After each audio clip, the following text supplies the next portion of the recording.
Hello, my beautiful friends. I am Bleadon-Maffei with Illuminating Souls, welcoming you to this episode of Sleepy Bedtime Blessings, a podcast designed to help you rest, relax, and fall asleep, all while deepening in your connection with your beautiful team of angels who love you so. So I have a job that I love, which is I am an angelic practitioner, a spiritual teacher, and an encourager of souls. And I've been doing this work full time since 2006. And what that looks like is I offer one-on-one sessions, angel sessions to be specific, as well as soul mentoring. And these sessions take place over the phone. And I always have time and space for you, so if you are ever guided to have a session, you can reach out to me through my website. I also am known for my classes. I offer a variety of classes that my hope is will inspire your spirit. I have a new class that starts just about every 6 weeks or so, and it's always changing and evolving. One of the lovely things about facilitating my classes is many of the people who participate have taken other classes with me. So if you ever decide to take one of my classes and you stay, as many people do, you'll get to know people and you'll get to be part of our community. Most of my classes are small in size, so we really do have an opportunity to get to know each other. So in addition to my services and classes, we have this podcast, yay, which I love recording for you. And I also have the Daily Inspiration email blast. So you can sign up for the Daily Inspiration blast or my mailing list on my website, illuminatingsouls.com. And it would be my blessing to connect with you outside of the podcast. But for now, the angels and I are here to help you come into a sweet space where you can replenish and drift off to sleep if that is your intention. I say that because I have spoken to many of you who listen to this podcast during your waking hours. So while it is designed to be a sleep aid, you're also welcome to listen at any time that works for you. I did design this as a sleep podcast because I listen to sleep podcasts every night. I love the genre so much, and it has been very supportive of a healthy sleep cycle for me, which is why I'm here for you. So it's really a blessing to get to be here with you. And as I record this, it is a beautiful day. It is a Friday. It is mid-morning. I had every intention of recording this episode somewhere around 6:15 a.m. But then you know what happened? I dawdled. I have shared with you before my affinity for dawdling, for sitting down, and if I open my browser on my computer, I am gone. I am looking, scanning, watching. And then I think, oh, I'll start recording in a little while. And then I think, well, maybe I'll just record it tomorrow. And I want you to know, I am very proud of myself for sitting here right now, having plugged in the microphone, opening sacred space with the angels so that we could be together now. So there's beautiful love flowing through for you. And if you're new to this podcast, let me just share with you a little bit of what you can expect. We're going to be together for about an hour. I prefer hour-long episodes because that's what I look for in a sleep podcast. And this is not designed to be riveting content where you have to pay attention for an hour. It's really meant to be a conversation, like a rolling conversation with a friend, and you can drift off at any time. hopefully I will keep you somewhat amused.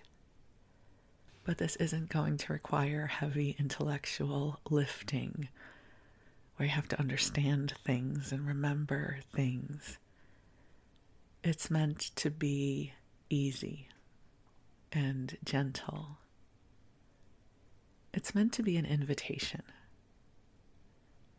You know, in my mind's eye, I sort of imagine that we're sitting at a table in a cafe somewhere and we're wandering in and out of conversation.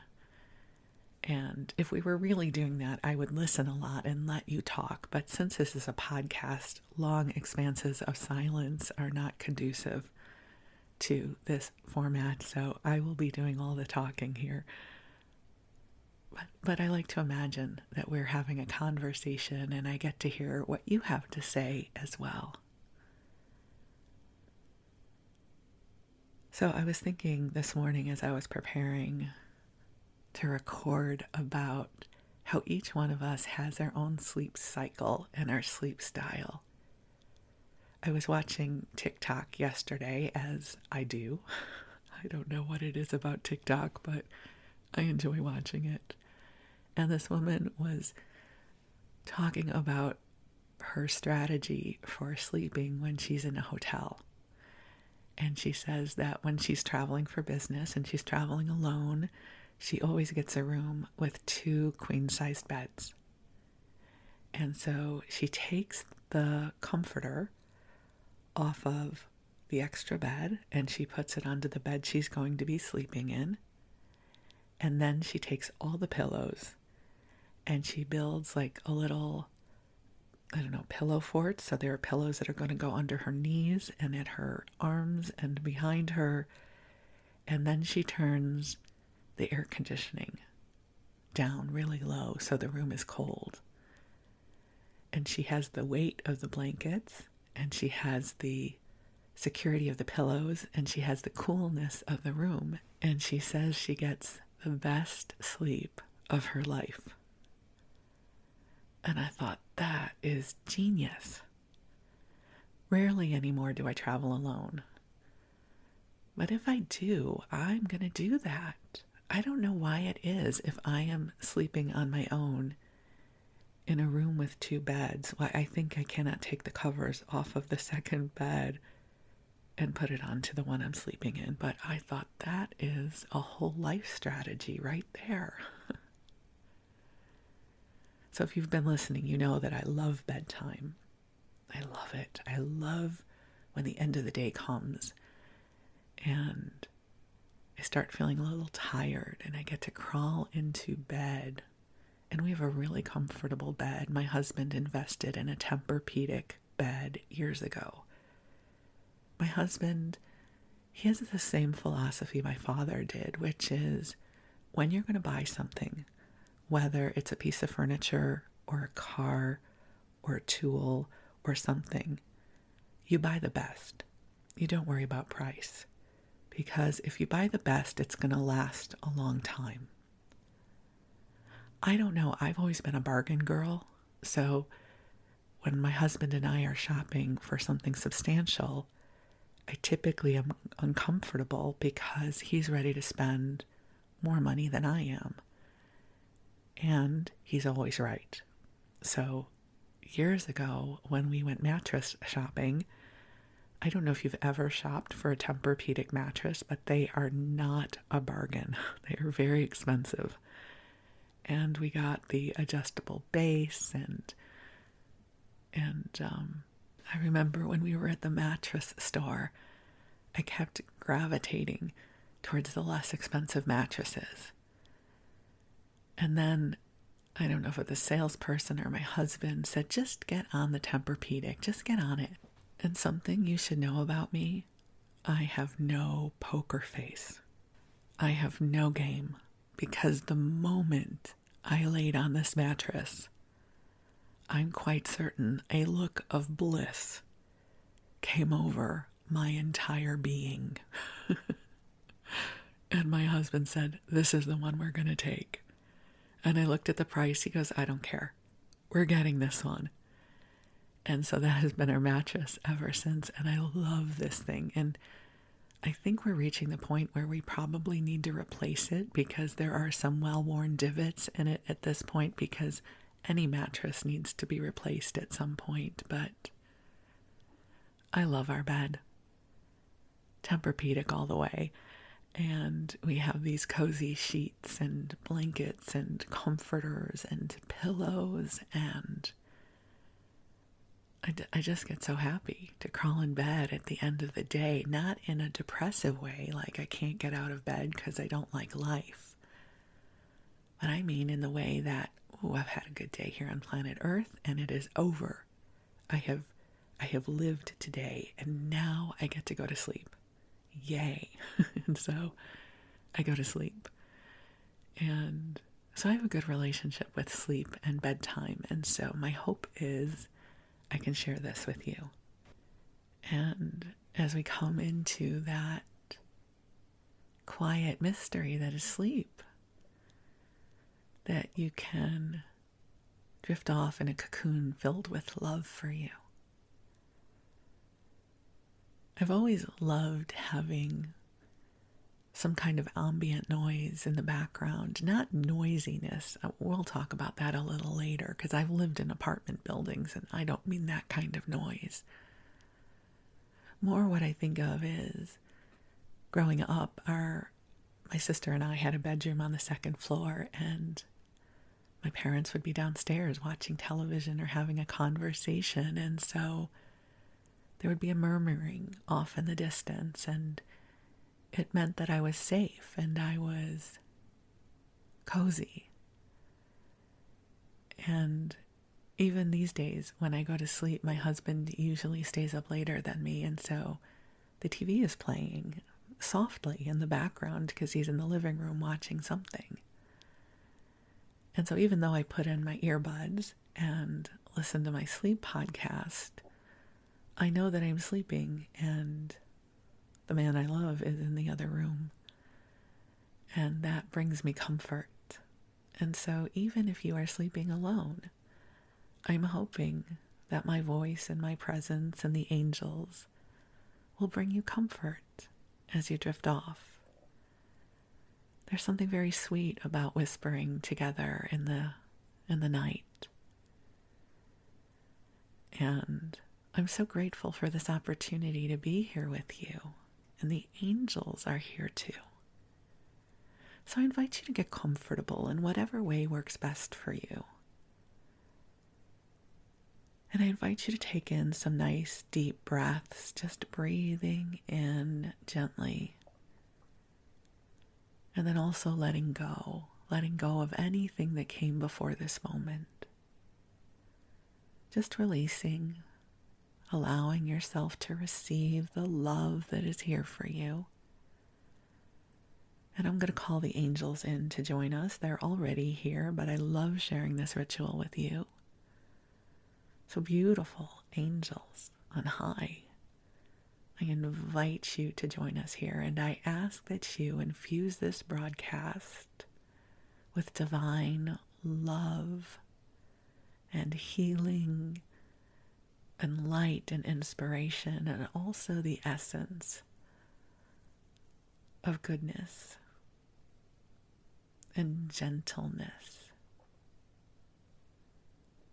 And please lift from us anything that is not ours, lifting from us the heaviness of the world or the heaviness of others that we need not carry, that we need not hold on to, sending it off into the light where it can be transformed in service.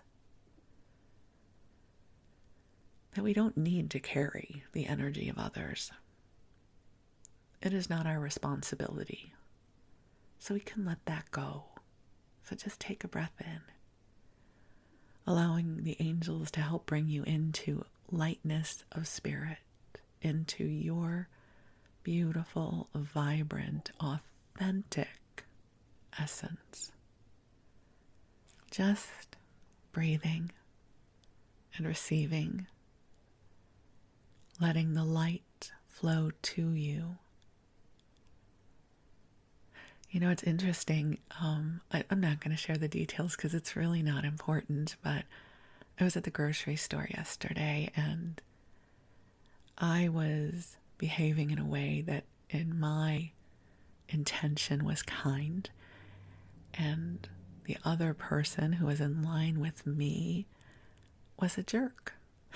We'll just call it that. He was a jerk. And he was not kind.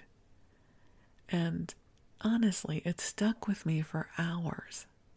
And it's ridiculous because it was this very transitory, very brief encounter that really did not have to have any lasting stickiness.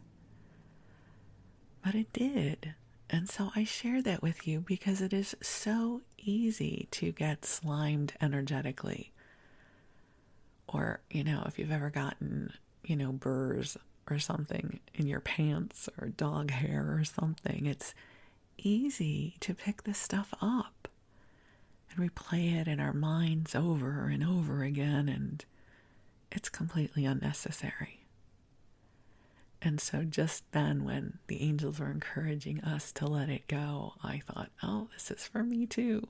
Let that conversation go, Laurel. That was not your pain. That was not your frustration. You are not the cause of it, nor could you be the resolution of it. Let it go. So I share that with you because it happens to all of us. So let's just kind of take a collective breath in, yes? And let's let go of other people's stuff. We live on a planet with billions of other people, and it's complicated out there. And at the end of the day, all we can do is have influence within our own sphere of consciousness and behave in ways that are in alignment with our core values, and how others receive us is up to them. I know, easier said than done, but let's just breathe that in. It's a vibrational reality right now. Asking the angels to help set up a buffer zone for us all. It does feel like, people are pretty frustrated out in the world right now, so we'll set up a buffer. And let me share with you a little bit of the origins of my buffer zone with the angels. I used to work in Hollywood, and I don't mean glorious, beautiful Hollywood. I mean the neighborhood of Hollywood, which is not all that great. And so it was kind of seedy. And sometimes when I was walking from our office to go get some lunch, I would pass some really seedy places where the energy was heavy and sad and difficult. And yes, I could send light, but also I needed to make sure I wasn't picking things up. So the angels suggested that I set up an angelic buffer. And what they described to me was, imagine that you are walking and there are concentric circles of angels 12 deep all around you. And they are shining light, and they are transmuting everything around you into love. So not only are they sharing love with everywhere you go, but they're also making sure that anything that reaches you has been transmuted into divine love by the time it reaches you. And it was just a really beautiful, powerful vision and invitation, because the angelic buffer is not just for me. It's not this self-serving thing that says, I'm going to be good while I'm going through this very seedy neighborhood. It's, I will be good, but I'm sharing this goodness with you. That I am shining love. I'm asking the angels to transmute everything into love.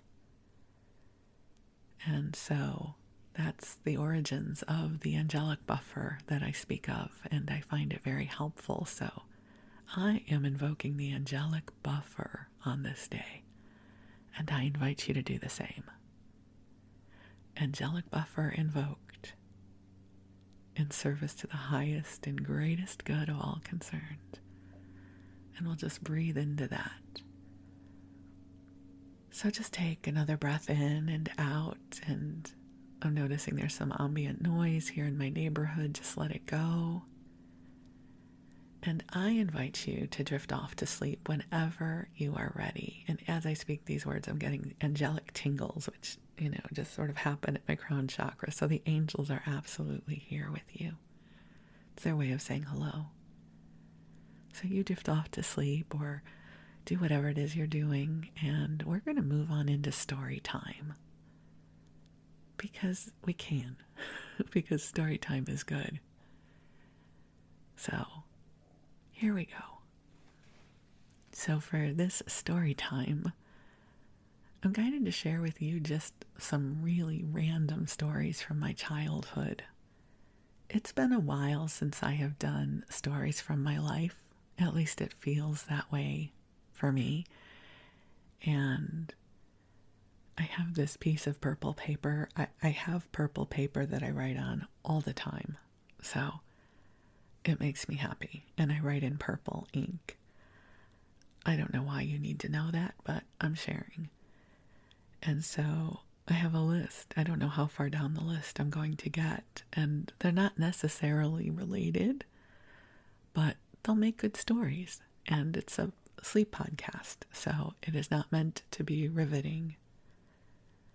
So I grew up, as those of you who listen know, I grew up in Skokie, Illinois, which is a suburb of Chicago. And I grew up in the 60s and 70s, which was a very different time. And we had a lot of freedom as kids that kids today don't have. We grew up on a block with a lot of kids in our age group, which meant we were within 2 and 3 years of each other. So we all knew each other, and it felt that we all lived there forever, and we were never going to leave. I mean, maybe it was 5 years, but when you're a kid, that's your whole life. That's your forever. And it was a time and space where we got to have a lot of time alone with each other. And it doesn't mean that there wasn't a parent somewhere who had their ears open for us, but we did not need to be supervised the way kids are today.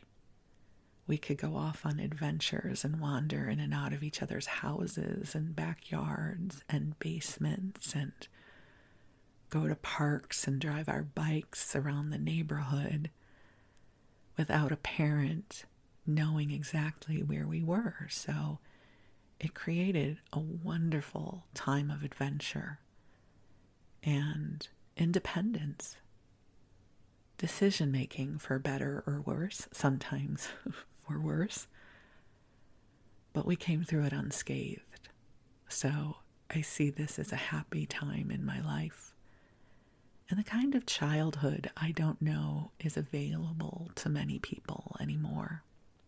So here are some of my random memories.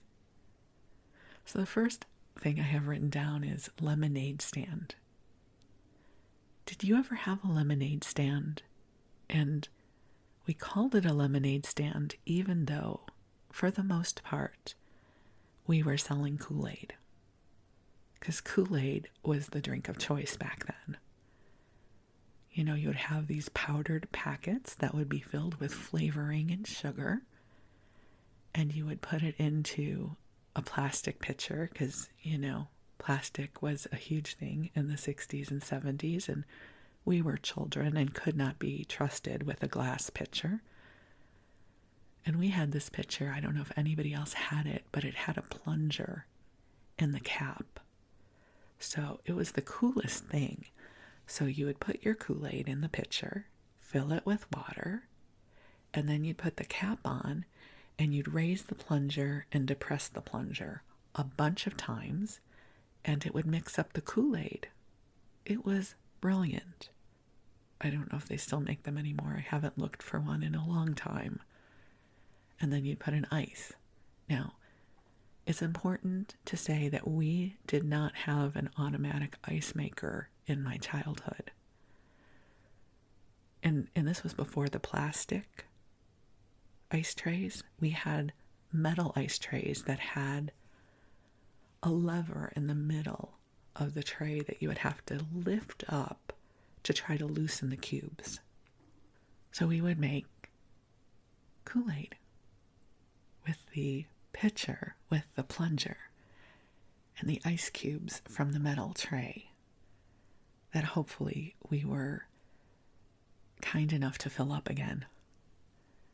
And then we would take our little cups and we would set up a little card table in front of the house. Now this in and of itself is a lovely, sweet, benign thing until we would then sit there and scream at the top of our lungs, Kool-Aid, Kool-Aid, Kool-Aid for sale. That was the rhythm. You'd say Kool-Aid, Kool-Aid, Kool-Aid 3 times, for sale.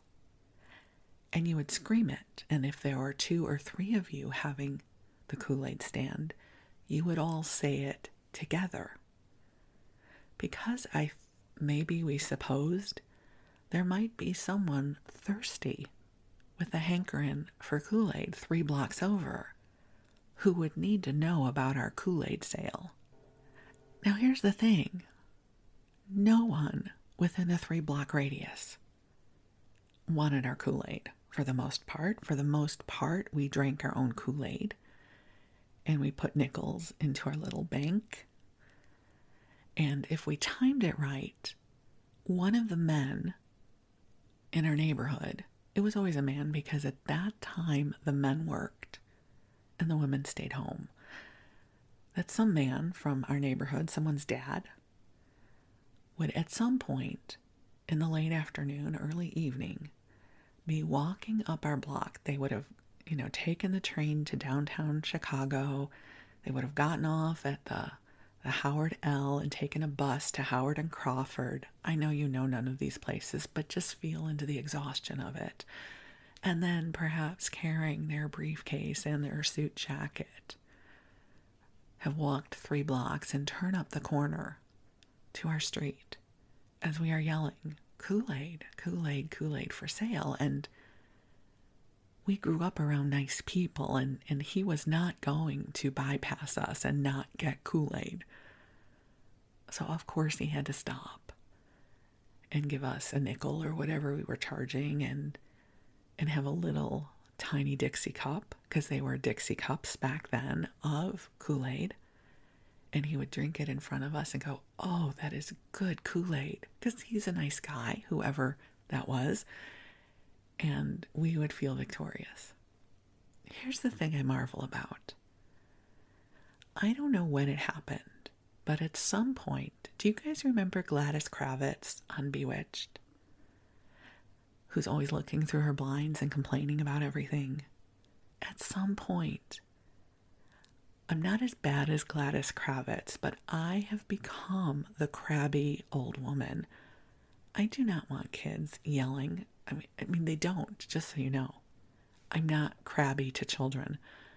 But if I had children outside of my door or just down the block screaming Kool-Aid for sale for 2 hours at the top of their lungs, I don't know that I could be kind about it.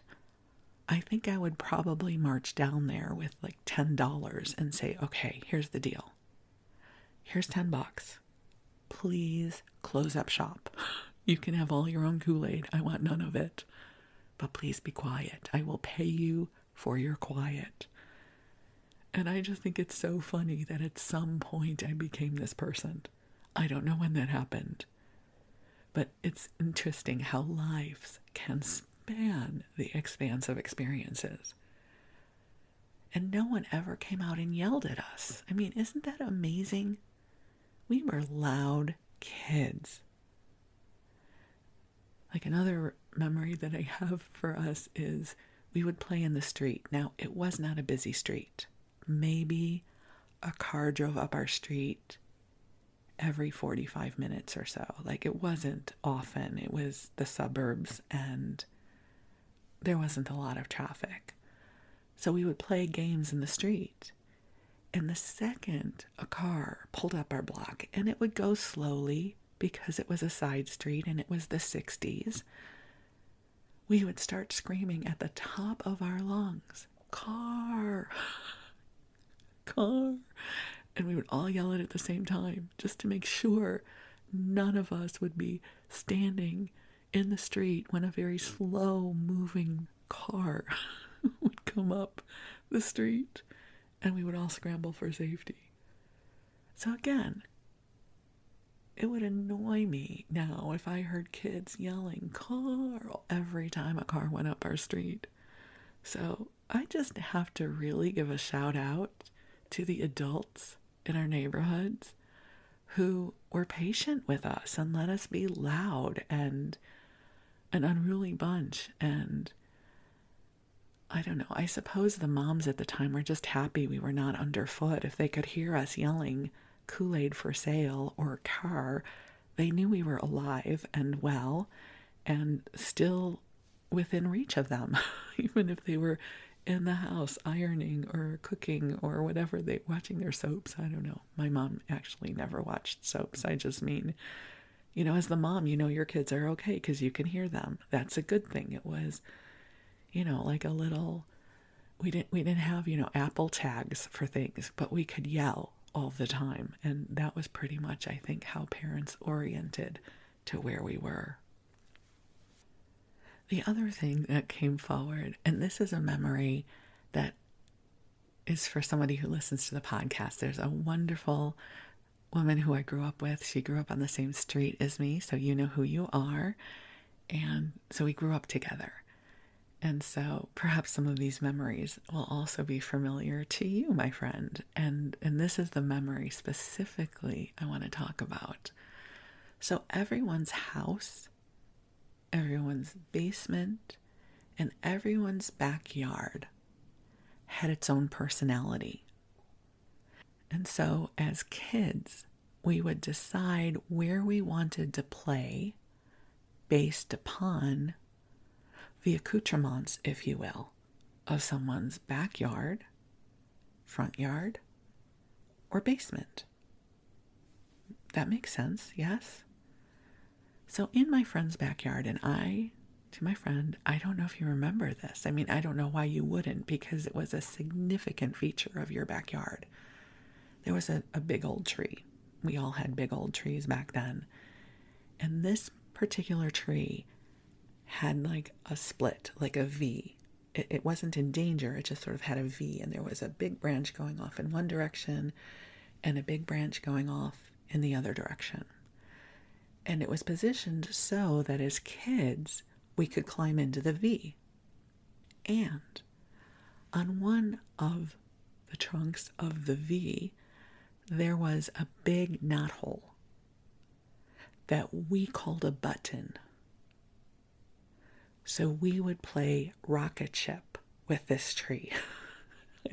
You'll have to send me an email and tell me if you remember this.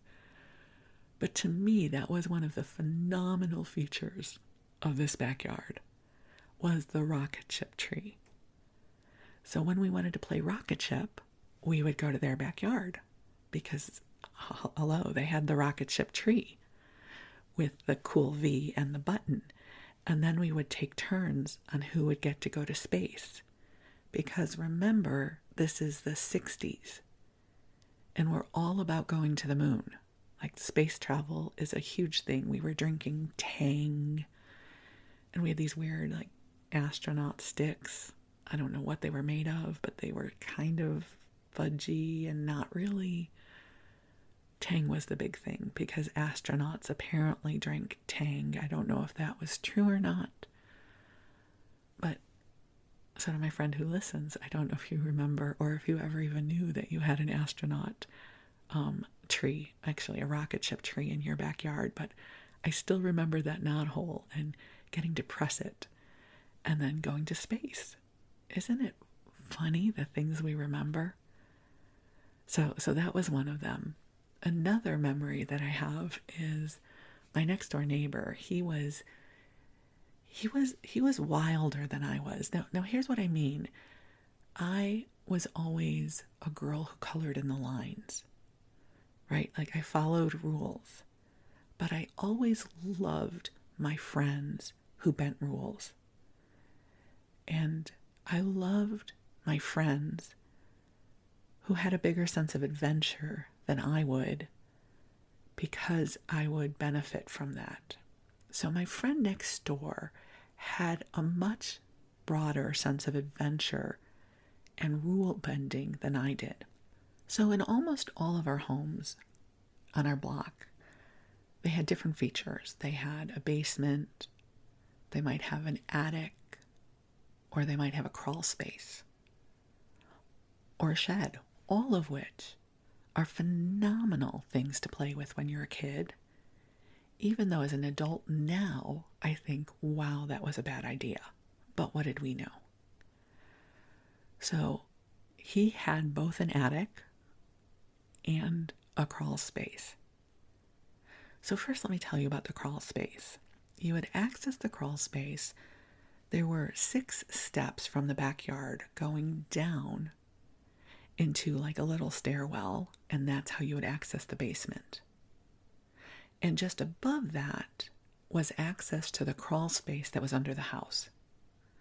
So you had to like go up about 3 or 4 feet from the bottom of the well to get into the crawl space. So you might need a little ladder to get there. And also we were kids. So my friend, he could kind of jump up because he was very athletic. So typically what he would do is he would like push me up. Like I just remember getting hoisted and pushed up into the crawl space. And then he would jump up and scramble in after me. And there would always be a cardboard box. And he would make it into a medicine cabinet. Because like survival, right? We needed to survive. And in the medicine cabinet, there would be mercurochrome, which we never used in our house, but he did in his apparently. And there would be bandages. And somehow snacks were involved because we were kids, right? And we would hang out in the clubhouse. It was a clubhouse, even though it was the crawl space. And then, you know, we did something awful, which was when parents would call for us, we wouldn't answer because we were in secret. And so there were a couple times my mom was not happy because she did not know where I was, because I was not yelling Kool-Aid. I was not yelling car. I was in the cone of silence. That was the clubhouse with the mercurochrome and the Band-Aids. And so when I finally emerged, my mother would be very unhappy with me, and I would get a talking to. The other clubhouse was in his attic, so when the crawl space was not available or desirable, we would go into his attic and do the same thing. So homage to our childhood clubhouses that would get us into trouble. And so now as an adult, I'm thinking about how unsafe this must have been. I can only imagine what was in the crawl space or the attic, but we didn't care because we were kids and we felt invincible. So clubhouses, pretty cool things. The other thing is, again, everybody's home had a different personality. So I remember a lot of playing in basements. So because people had different games in the basements. And so on a rainy day or when it was the winter, we would go into somebody's basement and play games, which was very enjoyable. I remember going bike riding, and especially in my childhood, and those of you who are my age will remember these bikes well.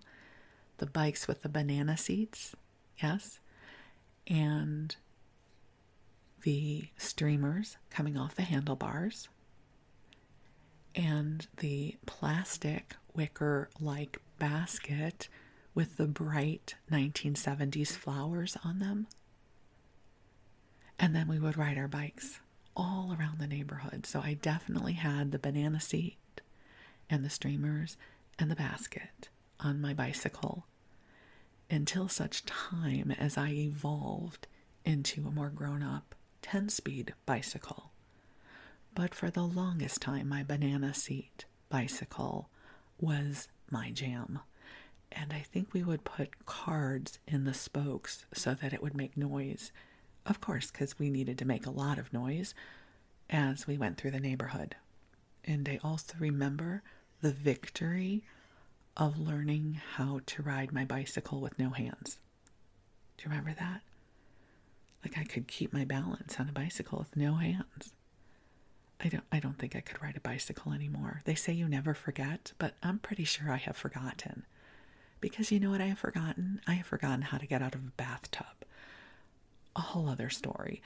But I'm pretty sure if I cannot gracefully hoist myself out of a bathtub these days, I in all likelihood could not stay on a two-wheel bicycle without causing great harm to myself or someone else. Because maybe it wouldn't be me, maybe, I'd run into somebody. So I will be staying off bicycles for the rest of this lifetime as Laurel. I can renegotiate for another lifetime, but for now, bicycles and we've had a good run, and we are now complete with that journey. Okay, some other random memories from my childhood. There's one, I must have been 3 years old. I'm picking 3 years old because it was an age when I could easily hide, and it was also an age where I don't know that I fully appreciated right from wrong, meaning I didn't have a concept of wrong. When you're older, a little older, I should not be doing this. This is not a good thing. And what I'm about to describe to you happened before I had an awareness that what I was doing was wrong. So we were shopping at Marshall Fields with my mom. So Marshall Fields was a department store. It was a beautiful department store. I have several episodes about it where I read to you about the store. Great store. And back in the day, now they have scanners, right? So they scan the barcode and ring something up. Well, this was before there were scanners. I'm 3 years old, so it's probably 1965. And the way they would ring things up and manage inventory is there would be a hanging sales tag on an article of clothing. And it would be perforated. It would have two parts, and the same information would be on both parts of the tag. So, let's say you're buying a blouse. The sales woman, always a woman, again, sorry about the gender roles, but if you're shopping in the women's department, in all likelihood in 1965, it is a woman who is ringing you up. So she would fold the tag to activate the perforation, and then she would rip off half the tag. Do you guys remember that? When you could, like, something was perforated and that you would have the satisfaction of kind of ripping it off. And so if you were buying 2 blouses, she would bend the tag of the first blouse and rip off half of it. And then she would do the same for the second one and take off the other half of the second ticket. And then she would ring them up. So it would have a department code. It would have a price on it that she would then put into the register. And that would then go into just a little container at the register. This is how they help to keep their inventory. And then you would take your merchandise home that would still have the hang tag on it, so in case you needed to return it, you could. Why am I telling you all of this? So, my mom is at the store with me. Somehow, I crawled underneath the round hanging thing with all of the clothes on it. So, you go into a store and there is a rounder that has clothes all around it. So I crawled under there. Amazing clubhouse, right? Completely surrounded by clothes. No one can see me. This is phenomenal. Again, I'm about 3. And on the inside of the rounder is the side of the clothes that have the tags on them. So I'd seen the woman rip the tags in half to ring things up. So I was like, that's what I should do. Do you know where this is going yet? So however long I was left unattended, which really could not have been that long because my mom was a good mom. To me, it felt like an hour. But I was left unattended to do some real damage here where I started breaking off the tickets. I'm so proud of myself. I'm ripping the tickets in half. And at some point, I don't have any memory of this part, but my mom must have said, Laurel, where are you? And found me. Because you can't be very stealthy like that in a store. And I come out, and all of these tickets are on the floor.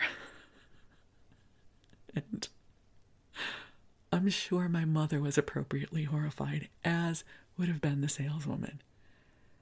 Because this saleswoman now has to take all the broken tickets and staple them back to the appropriate ticket, right? Like this is department 35 for $32, and had to somehow staple them all together. So somehow I created extra work for, I'm sure, some very tired salesperson who now had to make order out of the chaos that toddler me created.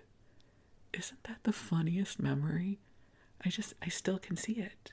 I can feel how cozy I was in my cocoon of clothes all around me, and the satisfaction of ripping the tickets, bending them like I'd seen the salesperson do, and ripping off my half. It was so satisfying. And then there was a mess left behind. My mother was horrified, as I'm sure was the salesperson whose job it would be to rectify the mess that I had created. So, truly, if time is not linear and we can send healing light in all directions of time, I send light and love to my mother and to whoever had to clean up the mess that I created as a child. God bless everybody in that moment. And I had a really good time. I had fun. Again, this is why I think it happened at the age where I did not understand right from wrong. Because certainly as a child, I did things that were wrong and I knew they were wrong. And I sort of did a risk assessment as to, do I care? So certainly that is a part of my childhood. But that moment was not one of them. I just was having a great time. Who didn't want to bend a sales tag and rip off your part? That looked like so much fun. So, another childhood memory. Then another one that I want to share with you is related to something I teach now, which is, who have you always been? What has always been true about you? So, the authentic essence of who we are typically has been present and visible in different ways throughout our life. Right? Like if you've always been a counselor, even when you were a kid, giving people advice. If you've always been the shy one, there's this wonderful video of 3 little girls at a dance recital.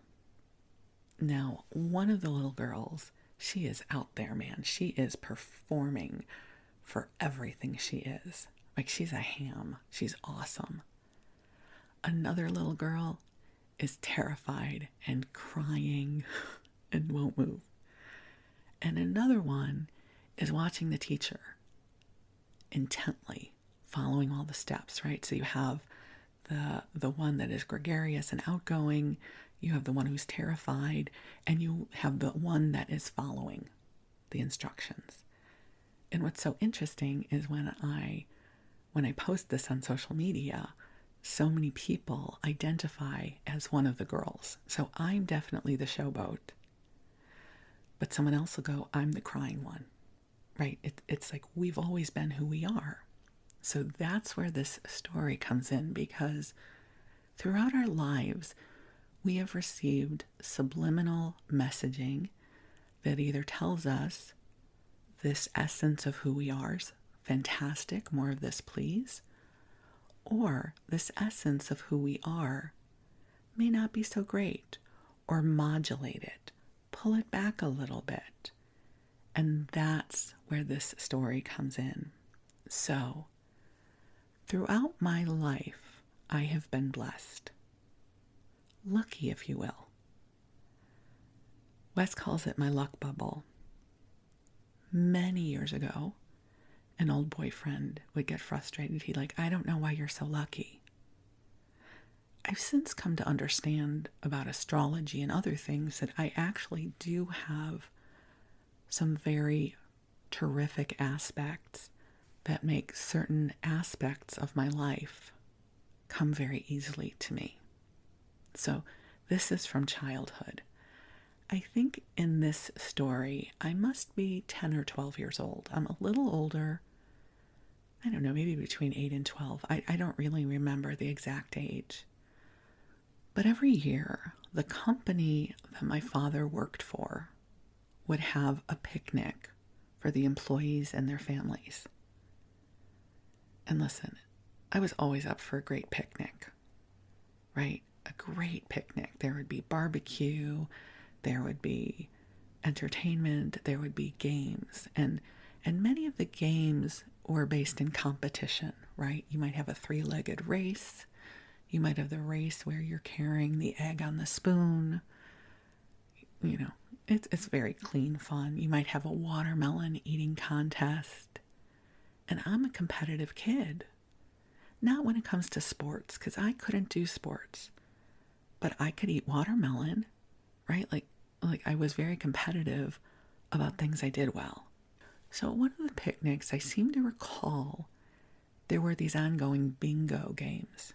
Now, bingo takes no skill. It is pure luck. And for some reason, I kept winning at bingo. So here I am, this very vivacious kid. You know, red hair, I'm really hard to miss. And I was getting so excited because I kept winning all the bingo games. Now, when I say all of them, I don't really know how many they were. You know, I'm not saying I won 20 bingo games, but I'd won enough bingo games that it was starting to be a little weird. And I remember my mom saying to me, Laurel, stop playing. You can't win that much.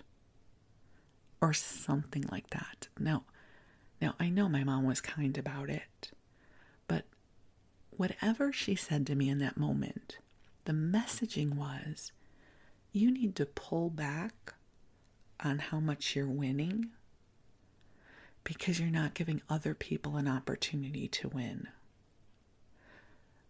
And that's a message I have received in different times in my life, that you can't shine too brightly because there might not be space for other people to shine. It's interesting to me how these messages are very subliminal and they grow roots inside of us, because there was something about that moment that felt like a choice point. That here I was playing this random game. You know, it's not as if I had a skill set that was far beyond the skill set of the other children, right? It's a random game. And I kept winning, and people were remarking, why is Jack's daughter winning so much? And somehow getting some kind of messaging from my mom that said, Laurel, you can't win that much.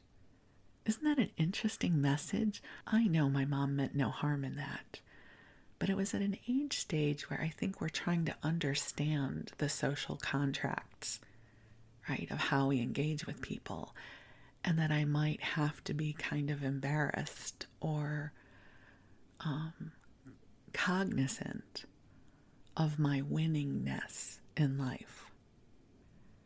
I've since learned in astrology, you can have certain aspects that make certain parts of your life come easily, and I happen to have quite a few aspects that allow me to gracefully shine where my career is concerned. I have the sun in the 10th house, and the 10th house is career, and sun is your light, and I have a couple really positive aspects to my sun in the 10th house. It doesn't mean I don't work hard, but it means that this is an area of my life that has been infused with grace. And yes, I've had hard times as well, so it's not all sunshine and rainbows, but overall, I think I've had many more blessings when it comes to my career than difficulties. So when I think back about that moment at the summer picnic where I was winning too much, if somehow that was not my 10th house sun shining, like, you're blessed, Laurel, you're blessed. Good things happen to you.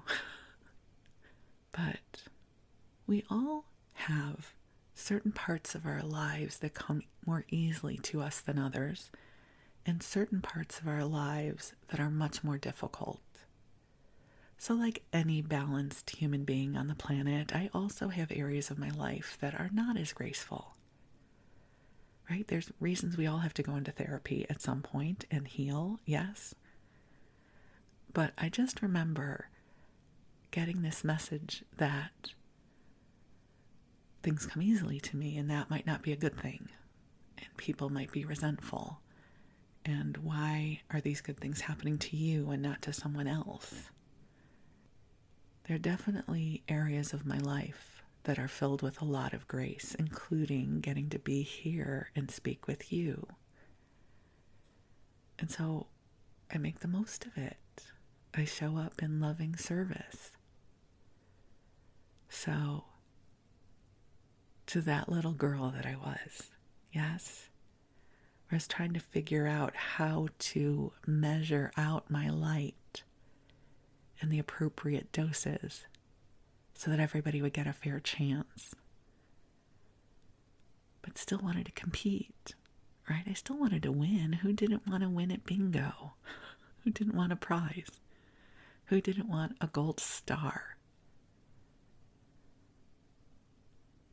But that part of me that was confused about how to measure how much of my light I could bring forward at any moment.